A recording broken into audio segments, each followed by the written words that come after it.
This is Ben from Practical Homestead. Me and my wife, Mary Beth, just kind of wanted to put together a series of videos kind of outlining and chronicalizing our journey here, homesteading this piece of property. We live on about 2 acres. It is located in Golden Gate Estates, which is between Naples and Immokalee in Southwest Florida. We've been in Southwest Florida for about 3 years. We've been on this piece of property since March of this year, so I haven't been here too awful long yet. We've got a lot of grand ideas. We need a lot of help. We need a lot of comments to help us along our journey, but we've also put a lot of study in the things that we're wanting to do, and maybe some of our failures can help those out there as well that are trying to accomplish the same thing that we are. We kind of consider ourselves preppers, more of a practical prepper, not necessarily shooting for the doomsday, the nuclear explosion. We just more or less want to be prepared as a family for whatever may come our way. Shortages in grocery stores because of the COVID or because of the truck drivers. We just want to prepare ourselves better for what we have in the current days ahead, which I guess actually nobody knows. A lot of people think they know, but not anybody truly knows. So we're planning on having a little garden. We're planning on having some chickens for laying eggs and living off the land a little bit, but certainly not off the grid by any means. Air conditioning is way too important to me to live off the grid. So we just kind of wanted to give you a tour on this first little series of videos about what our plans are, and kind of look around the property, show you what we have to work with. So I'll get started on walking around and showing you what we have to work with. First off, here's our Polaris. Can never be without the Polaris. When we first got it, it was essentially a toy, but now pretty much out of the garage every day, dragging something, hauling something, driving around, looking at the land. Goes just about anywhere. I'm sure most everybody is pretty familiar with the Polaris brand side by side. Some beautiful clouds in the sky tonight, looking back towards the south. The area right here in our front yard is where we're planning on putting some growing beds. Going to plant some vegetables, going to put it in individual beds. The first one is going to be about 50 foot by 40 foot, and then those will be split up into 10 by 4, 10 by 20 foot beds with rows in between, so we will be able to plant that and to harvest that and take care of that much easier with the beds rather than it being one. It'll give us a lot of opportunity that we can expand that out. That's a pretty big area in the front that wasn't sodded when we bought the house. The ground needs a lot of help. There's a lot of sand out here.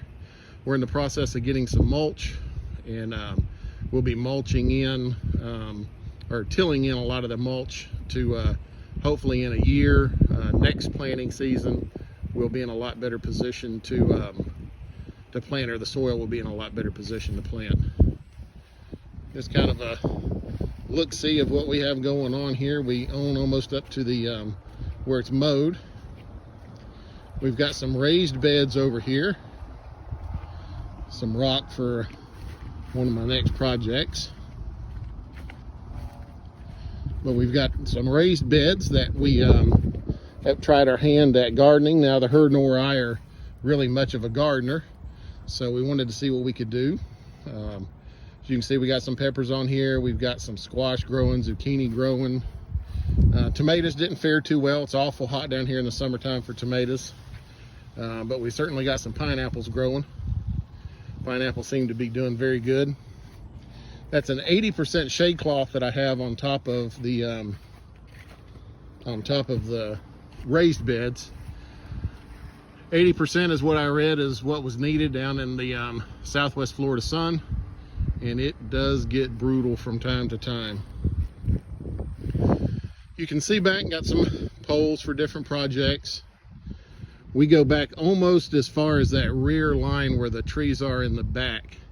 Our lot is 660 foot deep, so we got quite a bit of land here on the back. Our thoughts are to fence this in. We're going to cross fence it in a couple places. I'd like to get some goats, if nothing else, just for my 2-year-old daughter to get out and play with the goats. And also we may have a milk cow out here. Don't quite know what we're going to do with the property yet. Our newest addition is a chicken run and chicken coop. This chicken run was acquired through Defenders of Wildlife in South Florida.